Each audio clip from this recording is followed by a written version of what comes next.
Last week, BCU conducted a poll to ask their students what issue was most important to them. The NHS came out on top, so we came down to City South campus to ask them why it was so important and what they had to say about the NHS and a general election. How would it affect you if the NHS was privatised? I think as nurses, it would be better for us when it comes to salary.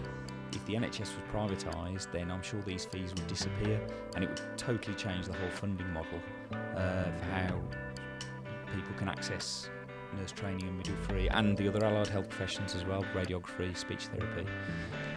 At the moment, I think the NHS is running on the goodwill of health professionals. It is the nurses, it's the doctors that have to struggle so much. They have to graft to get the NHS going at the moment. So if it's privatized, I think we'll get more funding to the NHS, get more resources, and people may have to pay for what the care that they are receiving.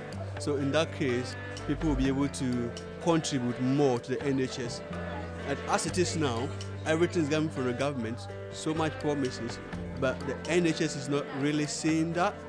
So it is nurses, it is doctors that have to graft to get things going at the moment. So in my view, if it is privatized, this will give people the opportunity to be able to contribute towards what they are receiving. Politicians have got lots of promises in store for the NHS. Do you think they'll keep their promises?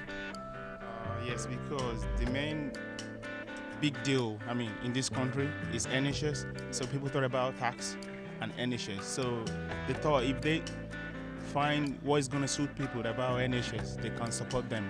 So that's why people keep talking about NHS. So that's why it's really going to be hard.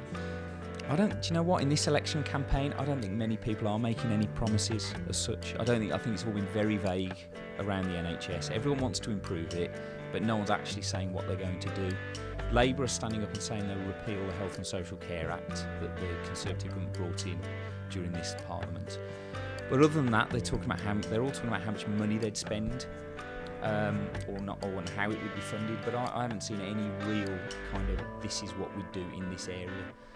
So it's difficult to say whether they'd keep the promises, because I think it's all been very negative and vague. Yeah, I don't think so. I think it's just about tactic, because it's all coming into the news now. What needs to be done?